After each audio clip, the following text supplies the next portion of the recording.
Good evening, good evening, good evening. Thank you so much for joining us on tonight. We are excited about our topic on tonight. But first, I want to say to everyone who is joining us, please take a few moments to hit like, to hit share, as well as create a watch party.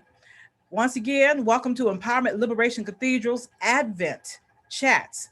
And so the last week we had a chat with Dr. Sherry Moloch. This week we're having a chat with Dr. Imani Woody.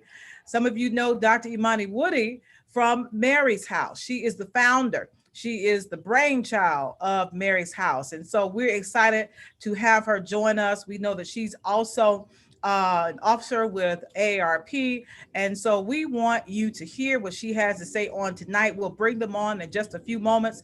However, I want you to make sure that you are sharing this live feed.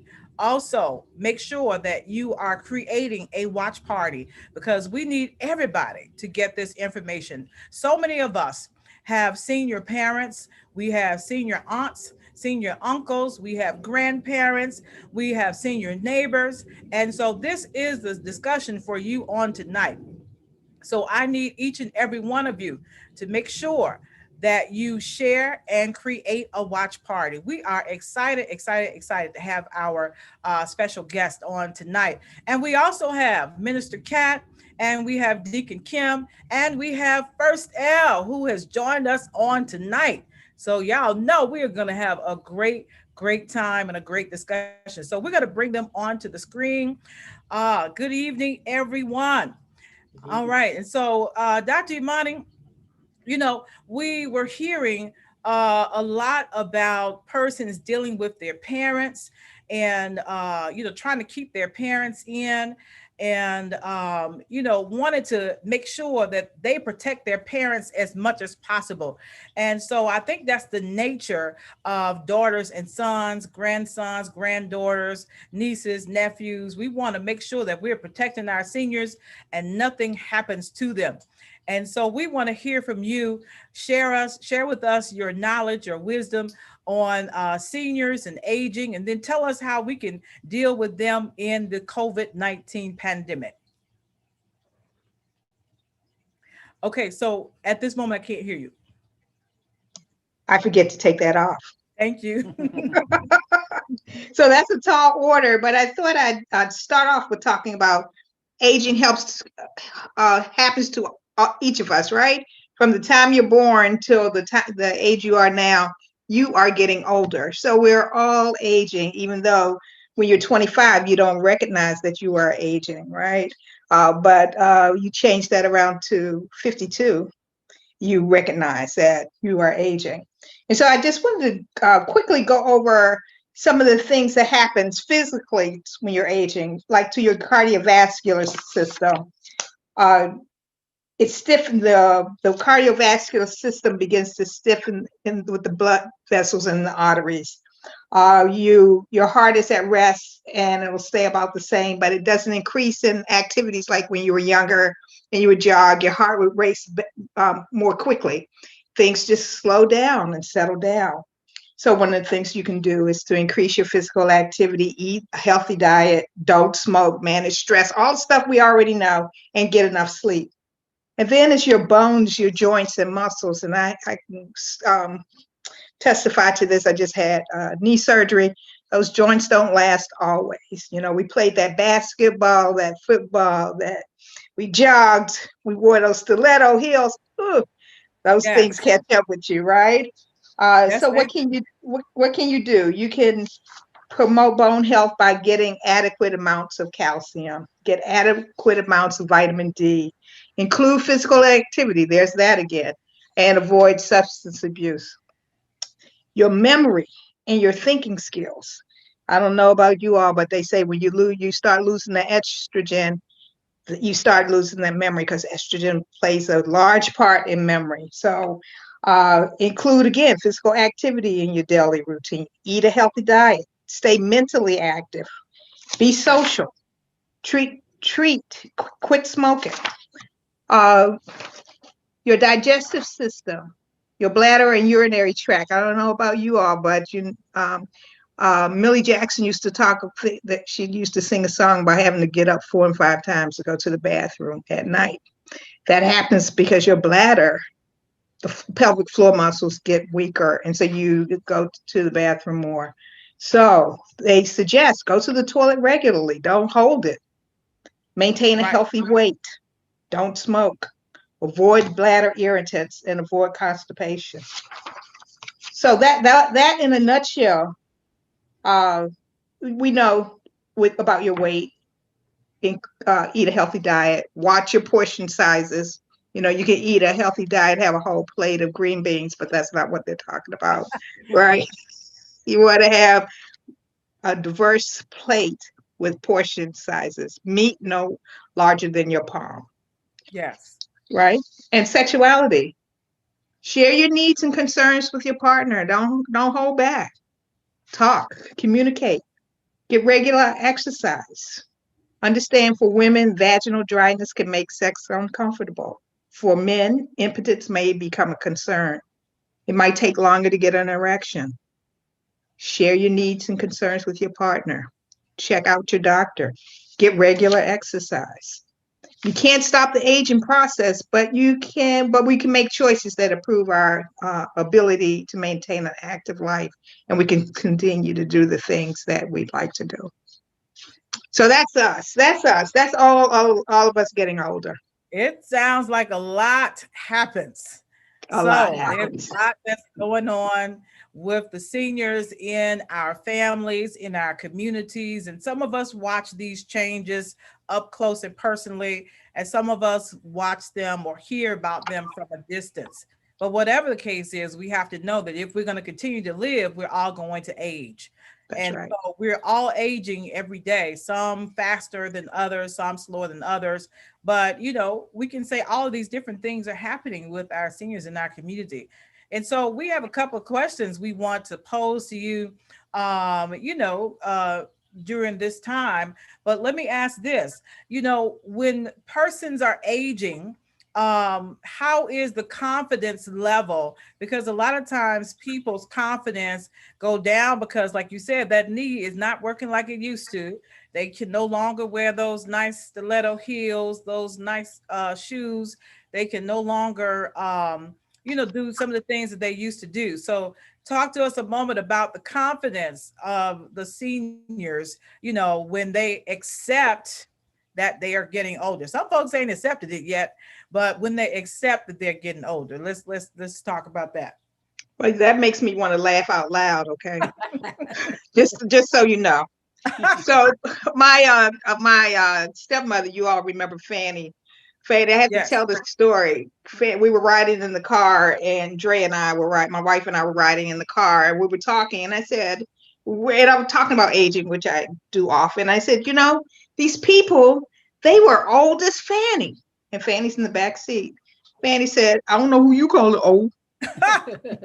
She was upset, and she was 78 or something right then, right?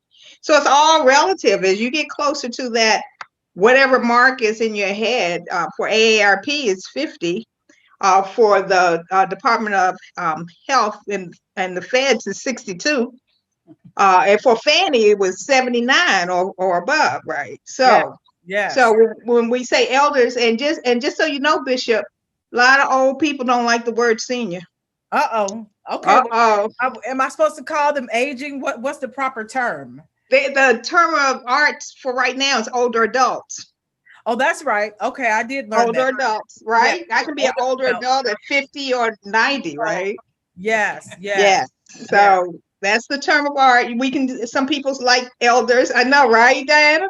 Some people like the word elders and they can go that way, but seniors kind of gone out of favor, even though that's what the government uses. It's real hard to turn that train around. But in conversation, older adults would work.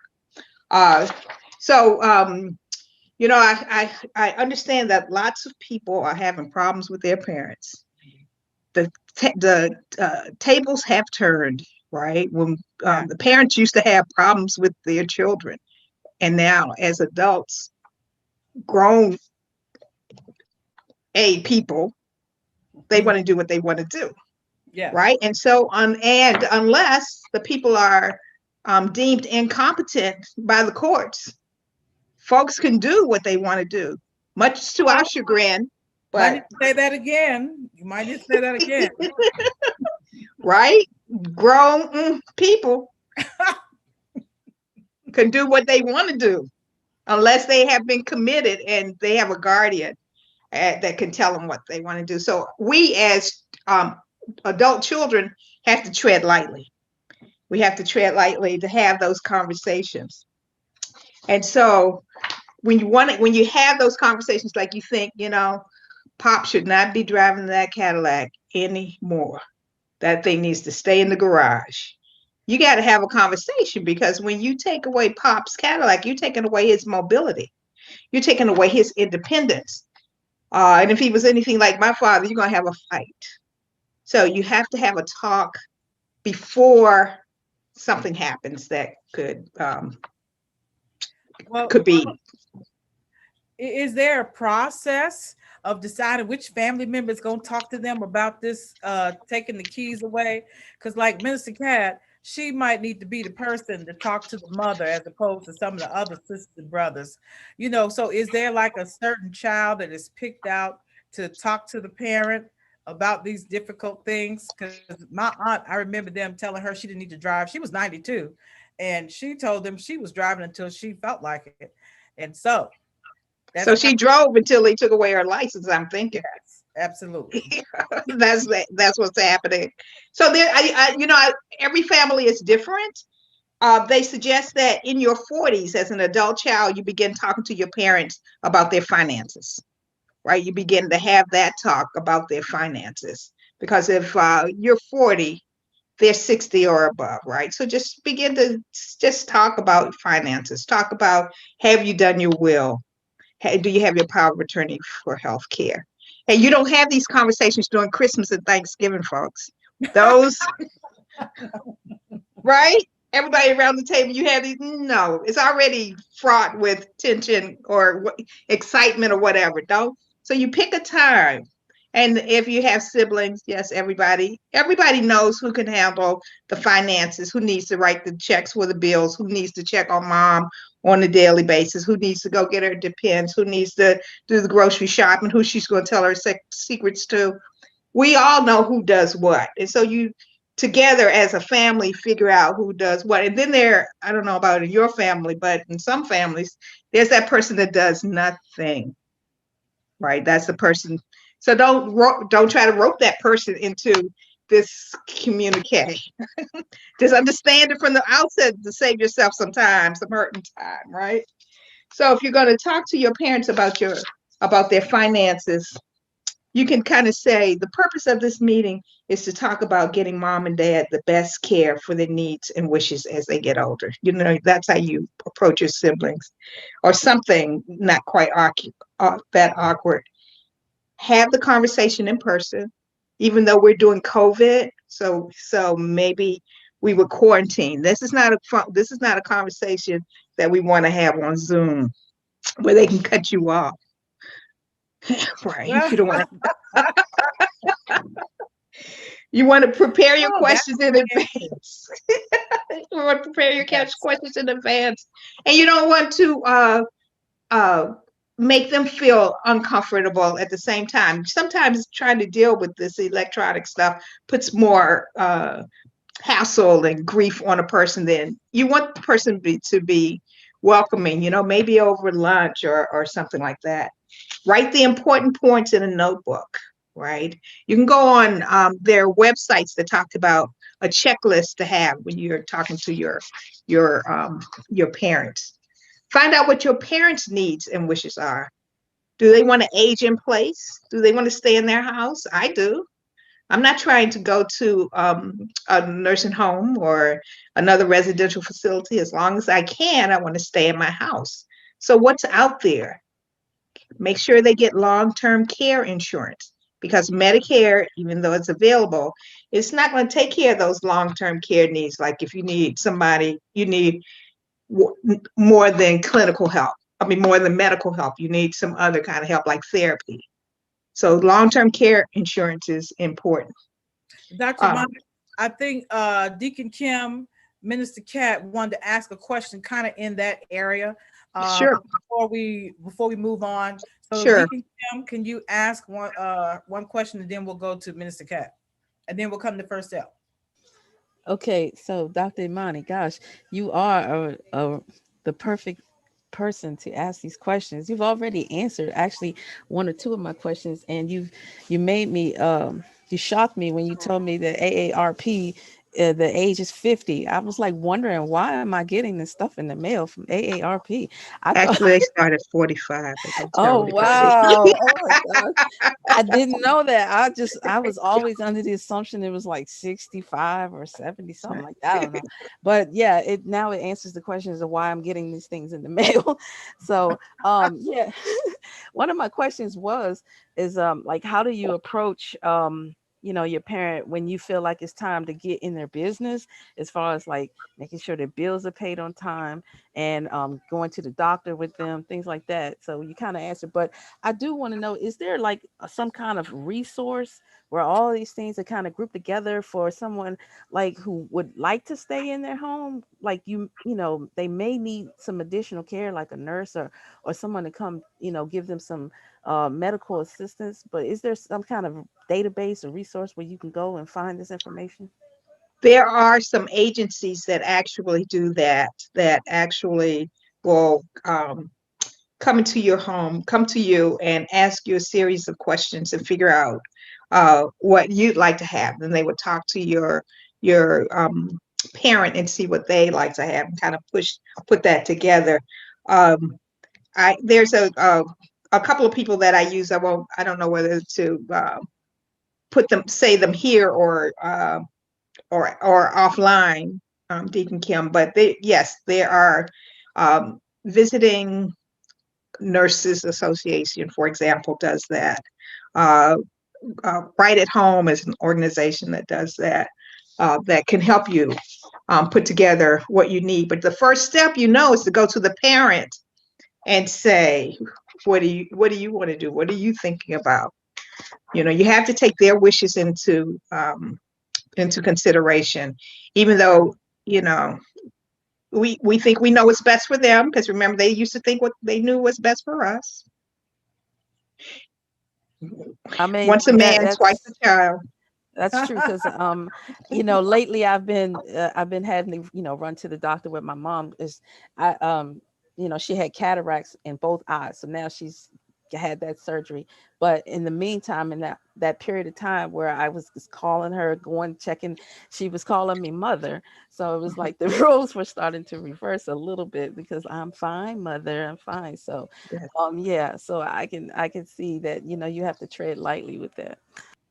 Yeah, you do. And you know what, Deacon Kim, I'm glad you said that. Fanny used to say to people, you all have to check with my mother. And then she was talking about me. Oh, that is Yeah. funny.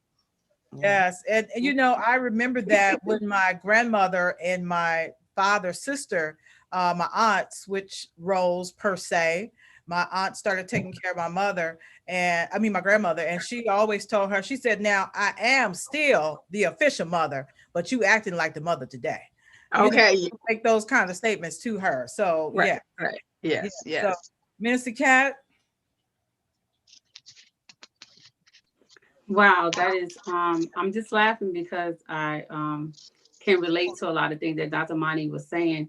And fortunately enough that we have already been through those steps with my mom, and we got things squared away years ago. We knew that she could not be by herself. A lot of us had branched out.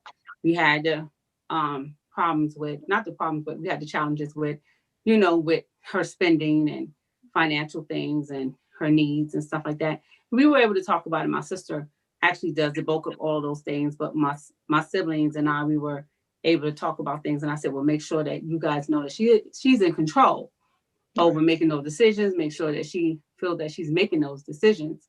And how we do that, we just ask her what she needs to do. If she's unsure, just give her the choices.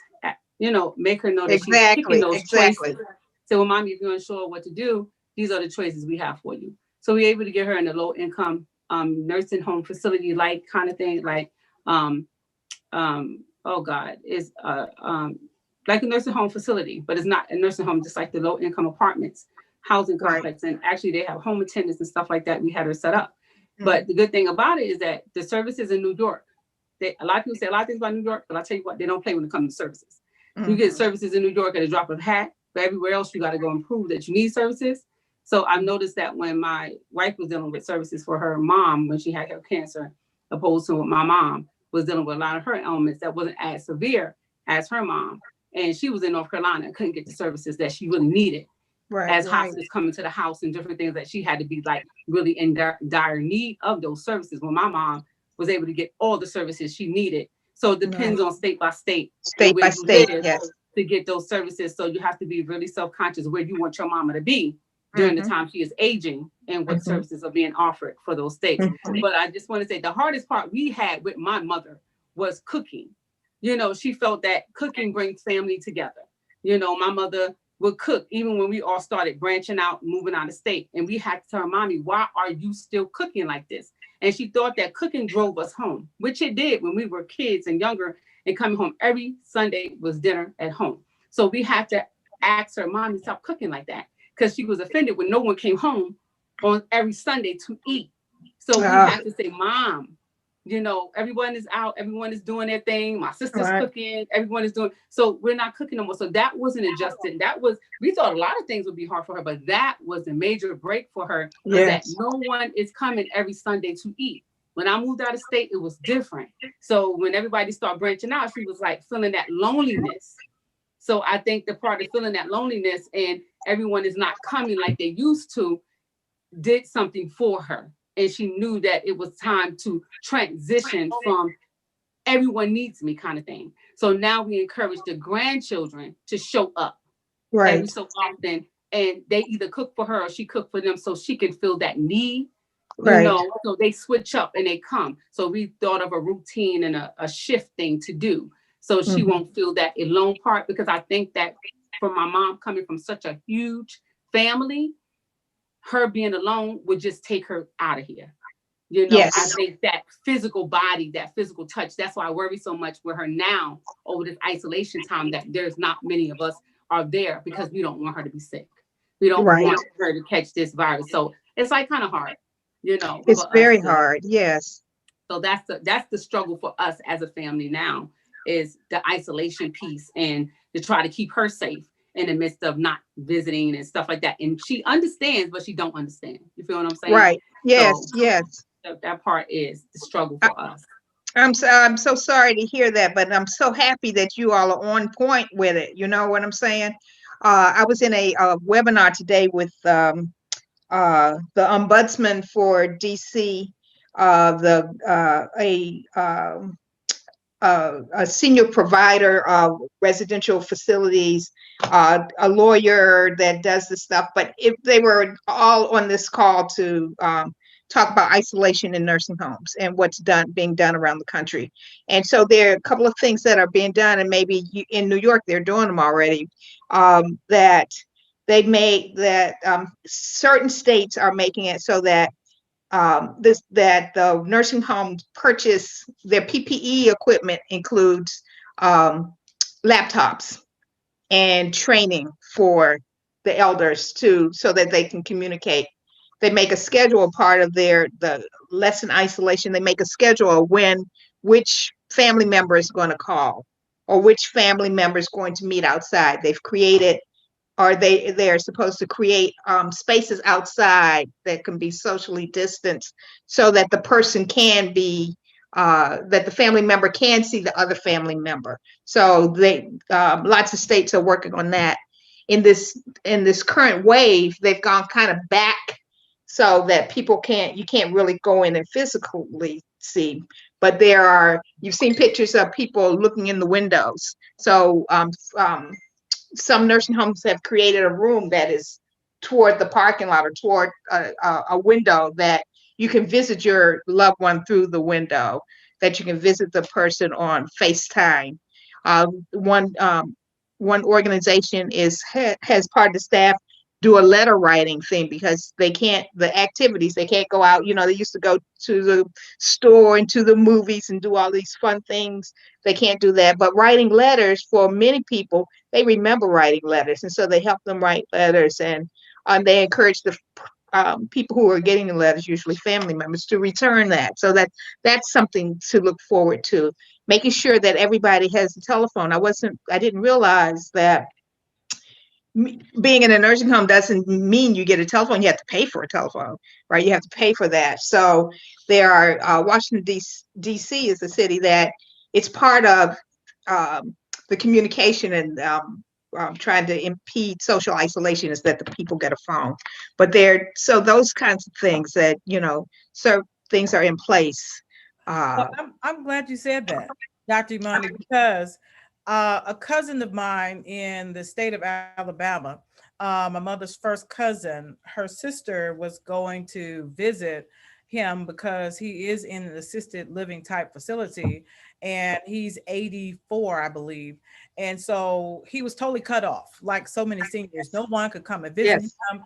And yes, he's used to my mom's sisters coming up there to visit him. So he was totally cut off. And so he was not happy. And so for months, he did not have any visits. All she could do was drop things off, leave them there at the front.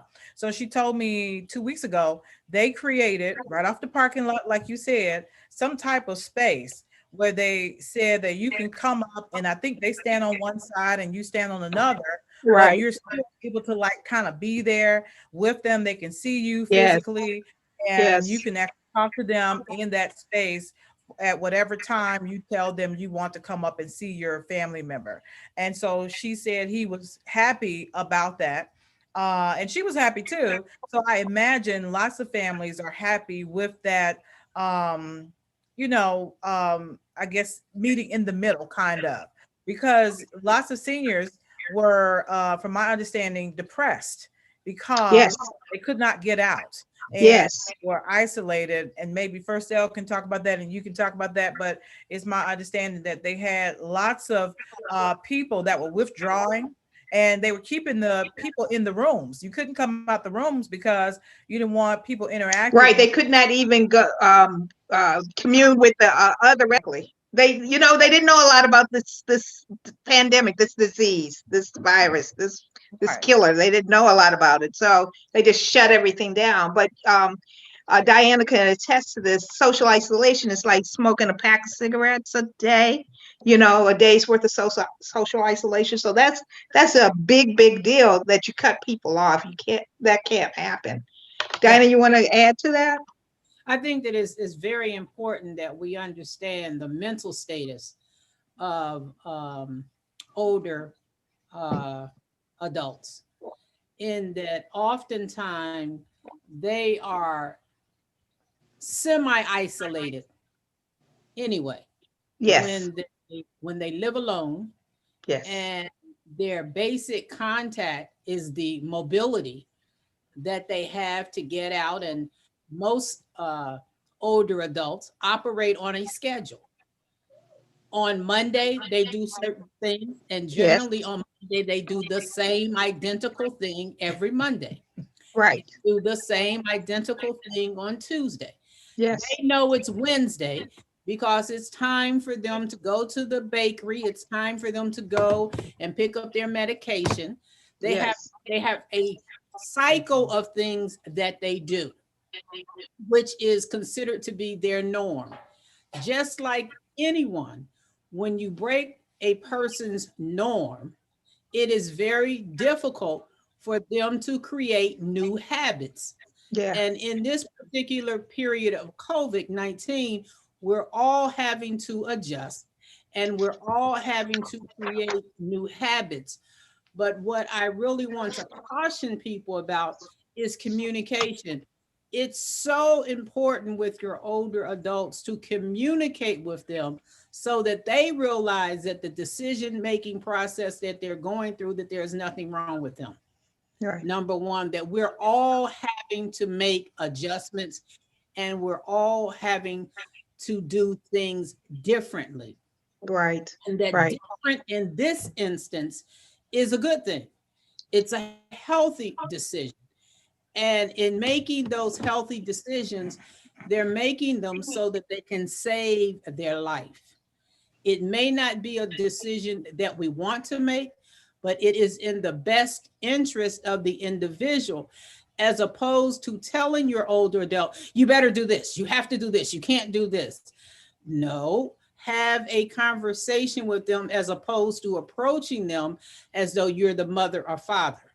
Approach them in a spirit of love and compassion and have a real conversation with them, as opposed to approaching them and demanding that they do A, B, and C. And we know that oftentimes those conversations are out of our own fears as to what potentially could happen, as opposed to trying to do a little gentle nudging and a little recommending, and doing it in love, setting some time where you say, okay, mom, let's have coffee together on the phone at 9 o'clock in the morning, because you know mom has coffee at 9 o'clock in the morning.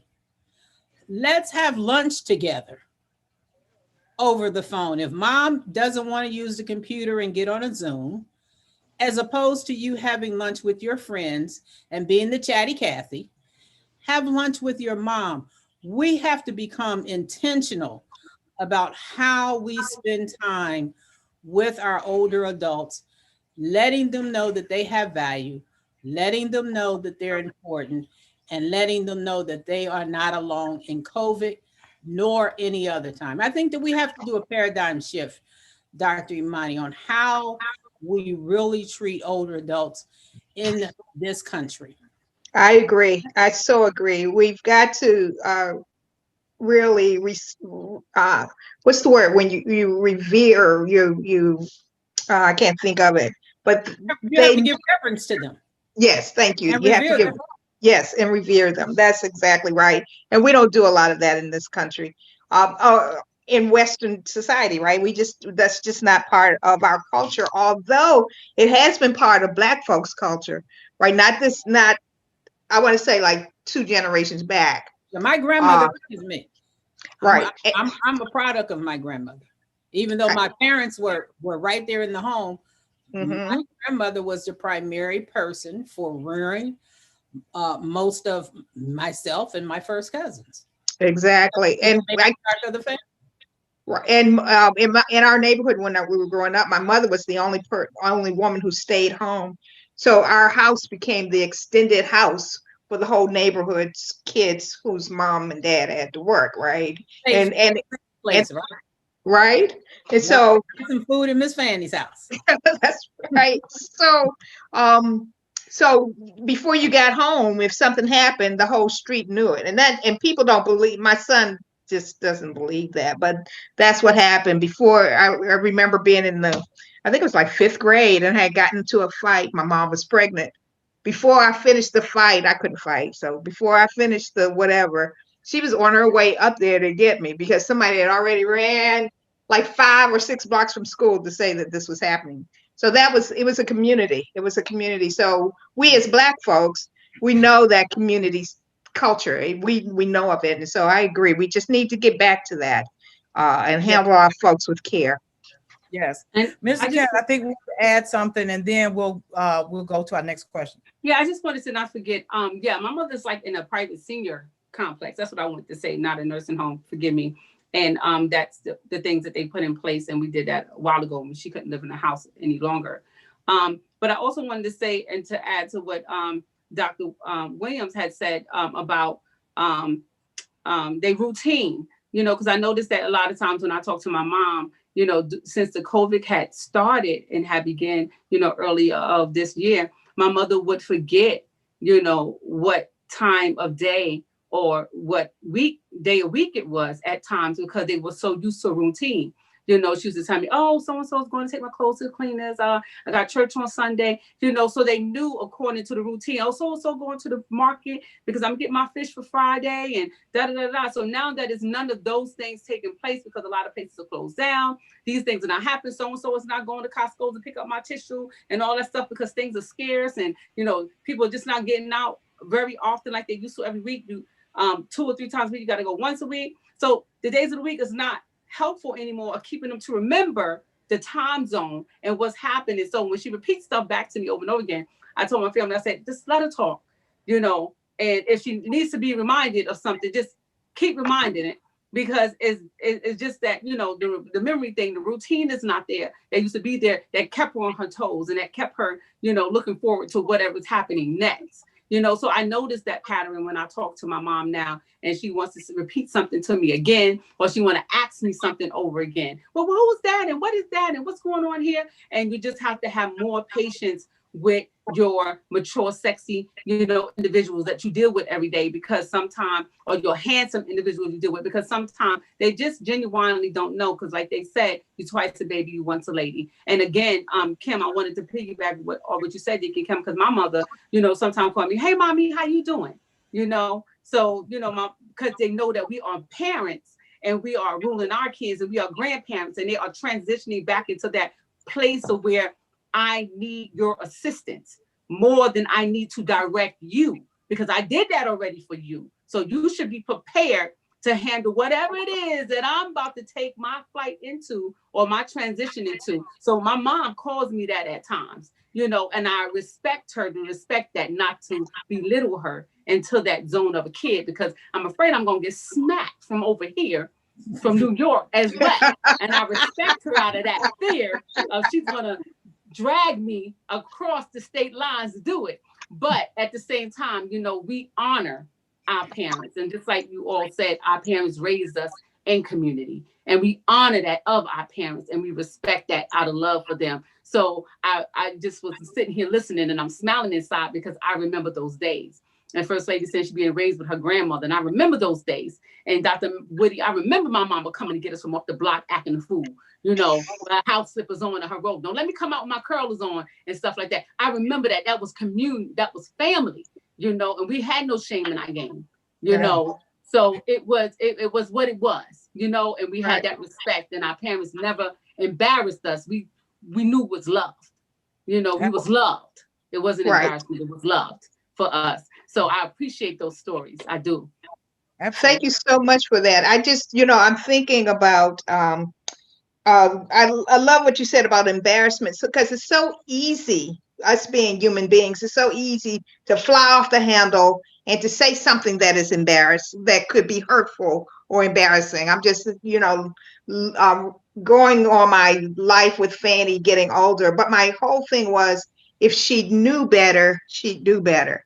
If she could do it, she's not doing these things or saying these things to be obnoxious.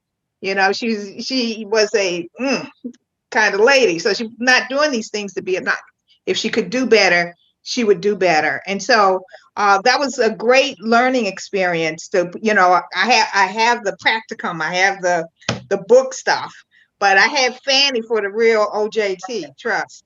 Right. That to be respectful, to understand that, and what's happening is that I find myself asking things twice. Oh shoot, did I just say that? Oh, that's right. I already asked you that already. So if we live, we may also get to have someone be patient with us, and respectful to us.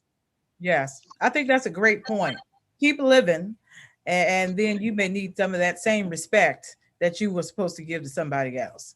So I want to ask also, you know, with the COVID-19 and all of the isolation, and you touched on it for a moment, where people, the older adults, I'll make sure I got that. The older adults are not able to, you know, go out like they used to. A lot of them like the casino, can't really go to the casino. A lot of them like going to the little outlets, can't really go and be out there. And so you can't go to the restaurant with your girls, you know, and you can't go to the senior center. And so many seniors will go into the senior centers for different programs they had. So the senior centers have closed down. So all of the outlets that they have, they don't have. And then the other outlet that most of them had was church. Okay. So now they can't go to church. Or if they do, they sneaking, because the kids, their kids are telling them don't go. So you can't go to church. So now what's the senior supposed to do, Dr. Woody? I mean, they like, okay, what are we supposed to do? I know. It's virtual life, right? Like your virtual Christmas tree is virtual life. It's just that's just what it is. There are a lot of organizations in Washington D.C. There's Seabury for has virtual travel, virtual bingo, virtual movie night. Uh, at Mary's house, we have a Reach Out and Touch program where we call all the people who are part of our network, from our board to our um, volunteers, not active volunteers. We call everybody. We've got that we call them. We don't wait for you to call us so that so we can check up and see what's going on, to kind of get a feeling whether, oh, I've been in the house all day. I've been in the house for 2 weeks. I've been, to see what we can do. Maybe we send a food basket out there. Somebody, Dre and I have gone to a person's house and said, we're outside, and kind of wave, kind of like ELC stuff. You just take care of the people that are in your family. And I'm talking logical family and Right. biological family, right? You just Right. continue to do that. You have the movie night, you have the you have these activities, and you just have them online. The hard part is teaching older adults who are over a certain age, like trying to teach Fanny how to use Zoom. That wasn't happening. And that's the real challenge there. So Right. many seniors now. I would say Minister Cat, Deacon Kim's mothers, I think they know how to use at least the FaceTime or Google Duo. But so many seniors don't know how to get on even the FaceTime on the cell Right. phone. They don't know how to talk about getting on the email or get on Zoom. They don't know how to get on Zoom.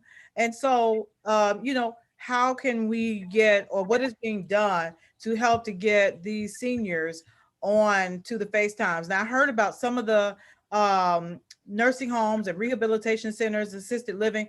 The staff will bring an iPad to them if a family member calls, which I think Right. is great.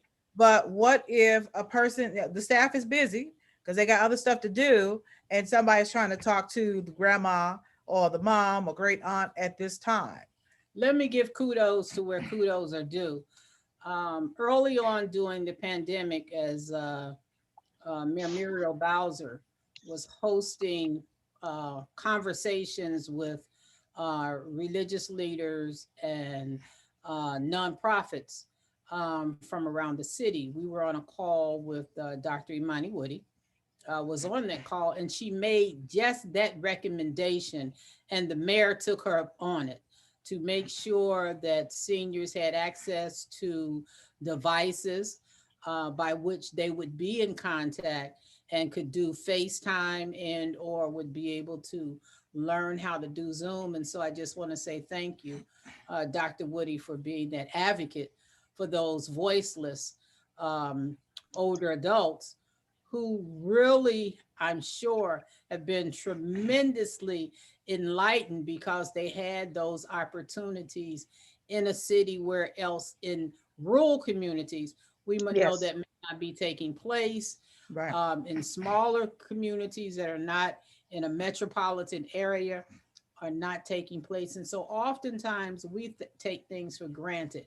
Many of us have 2 and 3 and 4 devices in our home. We don't have to have all of those devices. Spend some time with an older adult and teach them how to do that. We're in the process now. We got my one of my older sisters, who's going to be 75 next week. She is now able to do FaceTime with people. Yay. Got her the right Yay. phone. Now, my sister who is next to me, who is 72, she get on Zoom choir rehearsal at school. She do her Zoom prayers for Right. her church as one of the mothers of the church. I mean, she's technology savvy, but it took her 7-year-old grandchildren Yes. come stay with her from Nana, do this, Nana, do that, Nana, no, Right. Nana, do this, Yes. Nana, do that. Yes. Yes. So now she thinks she Miss Computer.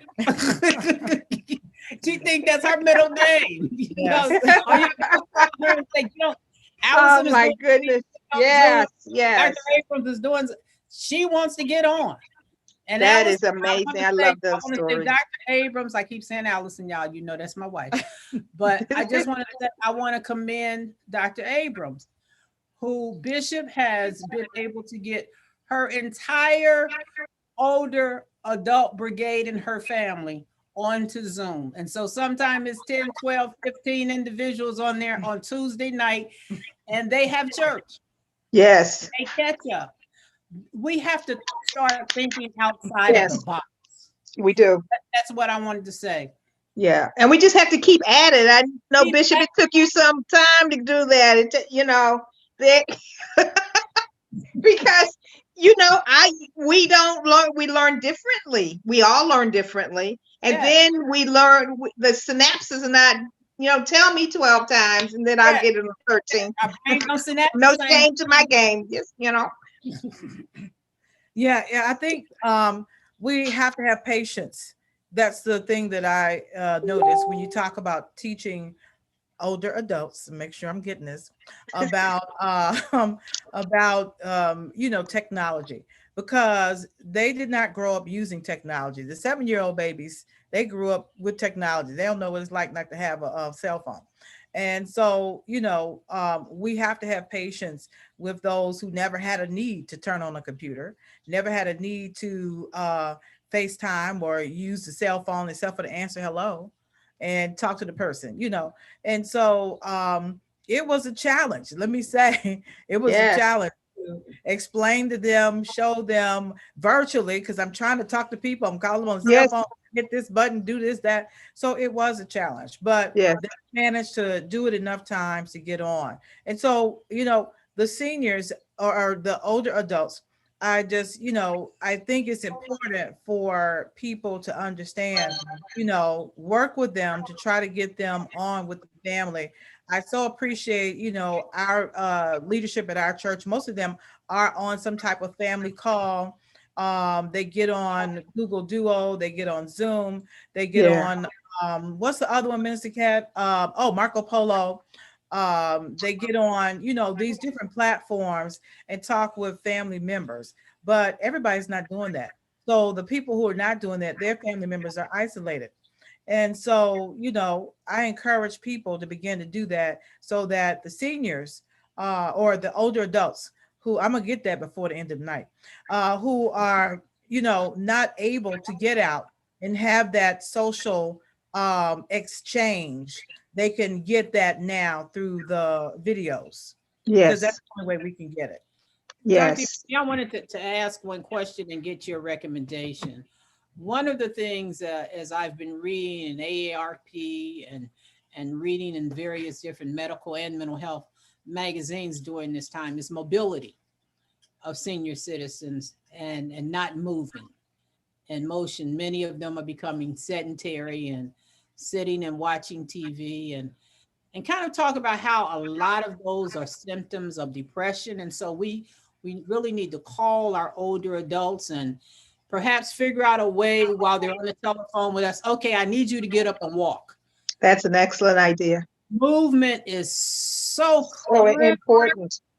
and Yes. so important. So can you kind of give some recommendations of how we may be able to gently nudge our older adults to get up and move, and just give a word of advice to them who may be watching tonight? Well, I think this is a group effort. I think the idea that you just said, call them, and while you're calling, saying, stand up, let's stretch, stand up, let's stretch together and count to 10 on a stretch, not knowing if you're on the phone, you can't see them doing, but you can act like they're doing just that. I don't know, really. I just think we just have to be consistent about calling. We just have to reach out, continue to reach out, try to broaden our network and outreach. I mean, you all are doing a great job over there, and it's going outside the state. And we're doing some stuff over here without, with each one throwing that pebble in the pond. it ripples out. We're doing more and more. We just have to continue to do it. And I think this group is like preaching to the choir. You all are reaching out and Yes, being mindful of older adults. So yes. Well, we want to give Deacon Kim an opportunity to ask a last question, and then Minister Cat a last question. Okay, Dr. Woody, you are are affiliated with AARP, and I just want to know what's the I'm a advantage. member of AARP and I Okay, collaborate with them. okay, That's the okay. I was just wondering what would be like the advantage of joining. I mean, what can you get out of it by joining AARP? So you know what? I'm not going to be that commercial. I'm going to ask you to go to Yes, their thank you. website. Okay, Girl, you I can thought get you some were God, like you can get some affiliate. discount on tires. Okay, yeah. I gave her that promotion, so let me take that back. I said she was one of the officers, Oh, so okay, No, she okay, with them. So right. no, Yeah, no. but I used could to you? work there, but yeah. Okay, but could you repeat And she used to that? work there. Could, could you repeat that group? You said because I was wondering what kind of online fun is there for older adults now? Because you said you mentioned some a name and I didn't really catch that name. There is a, can I get to it now? There is a, um, I'm trying to go to my email, you all, and pull this up. And Bishop, I'll send this to you, and you can. okay, Uh, and it's a newsletter for LGBTQ folks, older adults, and it's Seaberry. Seaberry does all this stuff for 5 days a week. You don't have to be gay to use it, right? You know, movie night is everybody's movie night. But sometimes it has a gay theme, right? Because we don't, as LGBTQ elders, that's the most invisible population there is. Elders are yes, invisible, but then you drill down, LGBTQ elders are invisible, and you drill further down, then Black LGBTQ folks, and then tease out of that trans folks, right, are the most victimized. But I digress. So Seaberry is one of the newsletters. Iona does a lot of stuff. It's in Washington D.C. too. It does a lot of stuff, and there is the Juanita C. something Foundation. Actually, I'm doing a talk with them. They are in Maryland. They do a lot of stuff for elders. So I'll send this information to Bishop, and she can pass it on if that's okay. okay. Yes, we'll disperse the information. Thank you so much. Mr. Cat, you have anything else you want to ask? I just want to say, Kim, yeah, they told my car for a good price. You know, you get good tires on AARP. I don't want to be a spokesperson for AARP, but you are right, Dr. Monty. They start sending me invites ever since I hit 45, 46 years old, and I kept denying them. But I should have picked it up if I knew what I knew then that I know now. But they are great. So, you know, you may want to consider that, you know. So I get some good stuff. And then if you with a significant other, they can be a rider. You know what I'm saying? So they can get the benefits too, and they would love you for it even more. So I'm glad. Look. Go ahead, Bishop. That's what I'm talking about. You know, they can ride off of something with you. Well, I guess So, I hey, would be the that's the rider. benefit. I guess I'm the rider. Look. You might not have a black card, but you have an AARP card. All right. You know, I got the new so, so that's a good thing. But no, they offer a lot of services. You should read into it. I do recommend it. But I just would like to say, I don't have any questions. Dr. Monty, you did a magnificent job. I just like to say thank you so much. Oh, my pleasure. I love y'all. For serving the underserved and for, you know, being that spokesperson and working so hard to make sure that, you know, our people of color, our people of age, our people of love and the underserved are getting what they need and what they so much deserve. And I too will be taking those steps up towards that ladder if God so see fit. And I just appreciate that we have people working so hard to allow us to be noticed, that we are growing old. We still have those sexual urges. We still have those needs. We still have those wants. We still desire to do things, and we still have our rights, and we still feel, you know, we do still want to feel in control of our lives, and we don't want it taken from us. And to know that we still too are human, at the end of the day, even That's that right. we are aging, you know, Yes. and we are feeling loss of a lot of things, you know, even Yes. at this time. So thank you so much for reminding us and everyone out there in TV land, as they say, that you know, us getting older, we still matter in this Yeah. process. So don't forget Right. about your parents and your grandparents, your older aunties and uncles in this pandemic season. Right. And I have So thank you. one last question. You know, when we look at, like you said, LGBT older adults, it's 757. I think I got it. So when we look at that bracket, how are those who are already isolated, those even before the pandemic were already isolated and probably separated to some degree, you know, how are they faring from your observation or persons calling Mary's house or working with Mary's house? How are they faring in this pandemic? Specifically, the LGBT African American older adults.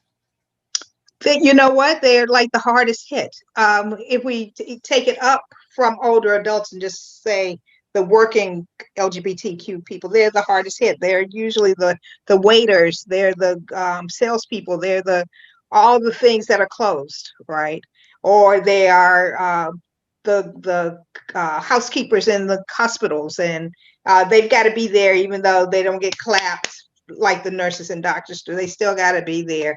Our postal people, all, you know, and those are the jobs usually Black people, brown people, indigenous people, and other people of color have, right? And so we've been hit. We've been hit. And when you talk about LGBTQ, SGL, same gender loving elders, they are scared for the most part, right? Before some of the things that we've talked about here, they're scared to go out.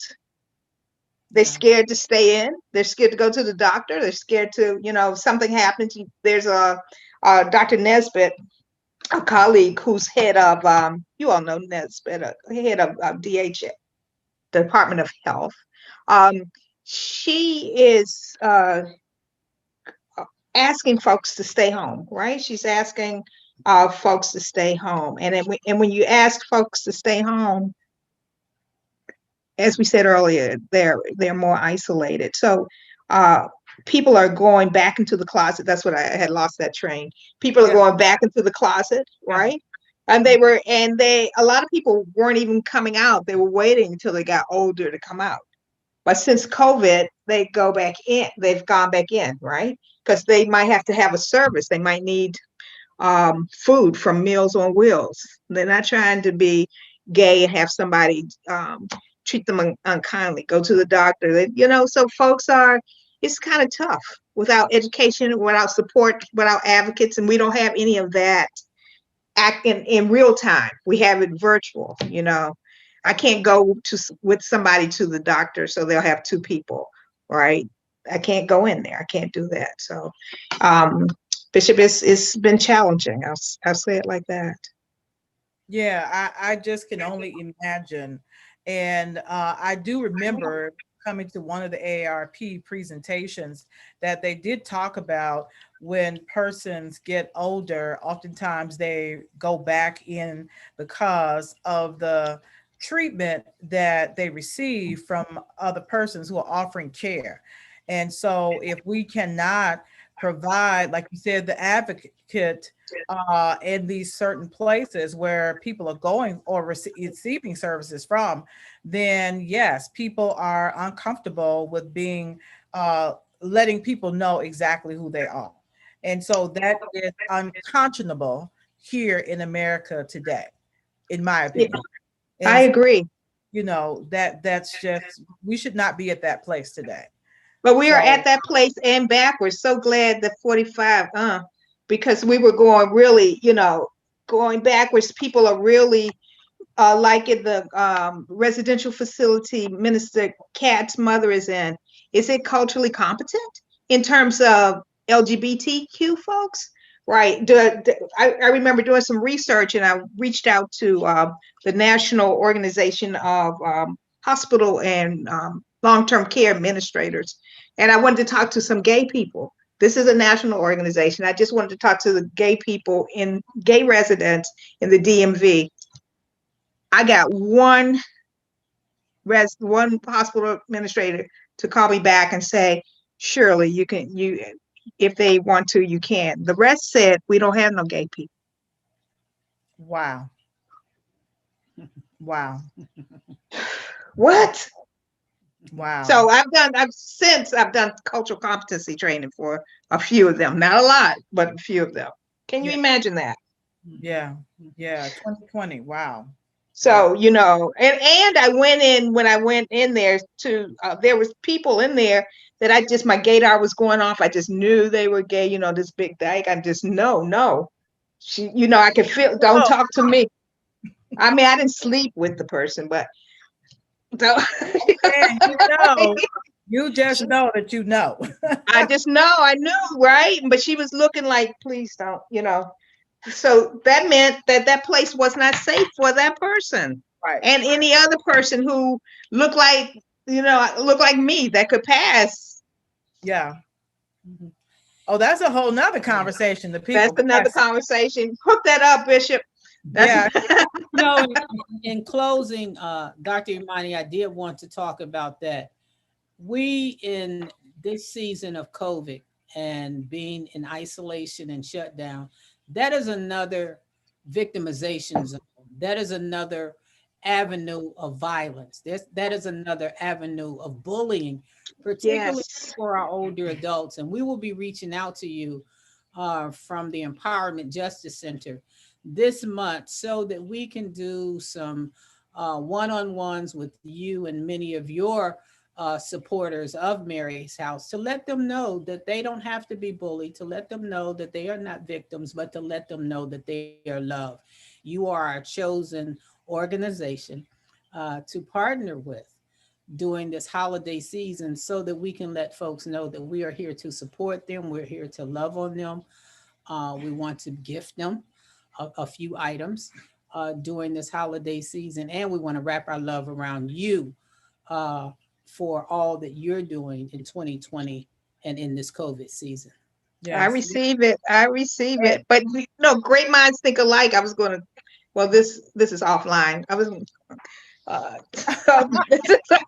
I was going to say, and you can always call on Minister Cat and myself. We can help some of them, get on Zoom and, figure out how to get on with their family members. We'd be glad to, talk them through the process. Is that right? That's awesome. Yes, I think it's important that we get people connected. People have to be connected. One of the things that I was experiencing, then we're going to get off. I know we're at that time. One of the things I was experiencing, and I hadn't turned 50 yet, but Deacon Kim, Minister Cat, Deacon Ronnie, Minister Eliana, Deacon Sylvester can all talk about this, Deacon Arlene too, and Deacon Manuel. I was having withdrawals. I was challenged because I was not getting that social stimulation from the people that I'm accustomed to seeing, being around. And so, if I was feeling that, how many other people are experiencing that? And so I just I hate to say this, my wife is a psychologist. Y'all don't tell her I said this, but I think I was having like a meltdown. So I was like, oh my gosh, I got to see the people. And so that's why you heard me talk a lot about that. And so if I was missing the members and the leadership that I love so dearly and missing my family members, what else are the older adults experiencing? And not even just older adults, those who are watching older adults as well. And so, people need a little bit of training, a little bit of help to learn how to get on this and stay connected. And maybe that connection can help bring them out of that space of depression, help bring them out of that, feeling that, they've been swallowed up by this pandemic and any other things that they're experiencing. So I think, we have to do a better job with trying to get people connected. And so we would definitely like to help Mary's House and anybody that you're connected with to try to help persons who are older adults get connected. That sounds awesome. Well, Mary's House did a Zoom training this past something. I feel, I want to say last year, this year has just been so darn long for me. I mean, I feel like I've lived 2 years since March, right?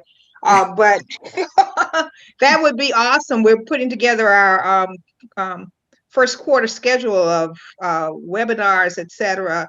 But there are people who I'm thinking of two people right now who said, I just can't get it. One is 80 and two are 80 and 79, and people have gone to their house and tried and tried. They can't get it. But I think it can take 20 times till you get it.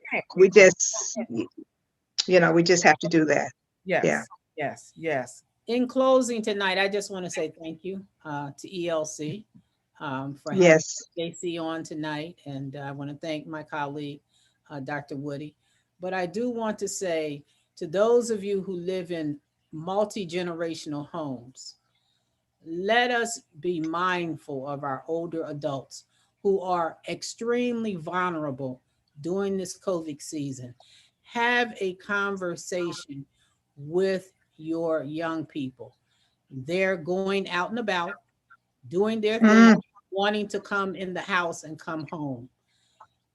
We have lost so many of our elders, yes. COVID, by not wanting to stop our young people from living. We can't put old wine in new wineskin. This is a new day. It's time to do something different. And we have to put a stop to those who are between 18 and 25, living at home, surface, what we call it, surface sleeping on your sofa, in Mm-hmm. your basement. If you have your older adult living in the house with them, they are at risk by their behavior. We're wondering, why is COVID getting in the home? Our young people are not necessarily wearing the mask, washing their hands, and social distancing. Protect, protect the older adult in your environment. That is a means of violence, bullying, and many of them are fearful and are living in a room in your house and won't say anything because of the manner in which you allow young people to take over their space. If it's a shared space, let's make it a safe shared space for our Here, Diana. Oh my God, elder abuse is just popping up, but that's another topic altogether, and which this COVID is part of. Bishop. All right, so I see we're going to bring y'all back on the talk again. So, but thank you so much. We so appreciate you, and Thank we appreciate you. your expertise. And to everyone watching on tonight, I do want to remind you that on Sunday we are on at 11 a.m. Also, I want to remind you on December 20th, we will have a special Christmas program. We will see our young people still provide us a joyful Christmas celebration, preparing for the birth of our newborn King. So join us on December 20th. Join us on this Sunday, which is the third Sunday of Advent. And also, I believe we're at the end of the collections for the homeless items for winter. And so we will prepare to give those on next week. I believe it's on Monday or Tuesday. So any person that wants to give a last minute donation, you can do so at $ELC Church, $ELC Church. But I do believe we have gotten most of those items we need to service or to give to 125 individuals. So we are celebrating Wow. on tonight what you all have helped us to be able to do. So we will bring you on to live so that you can see when we drop those off. But we're so excited to be able to be a blessing to someone else in this season. And so happy holidays to all of you. And thank you so much for tuning in and joining us tonight. Don't forget to share this with somebody else, because I know a lot of us have older adult family members and neighbors and people who are at our churches. And so we do want to make sure that we have this information and we can help them stay connected as best as possible. God bless you. God keep you. And may God continue to smile upon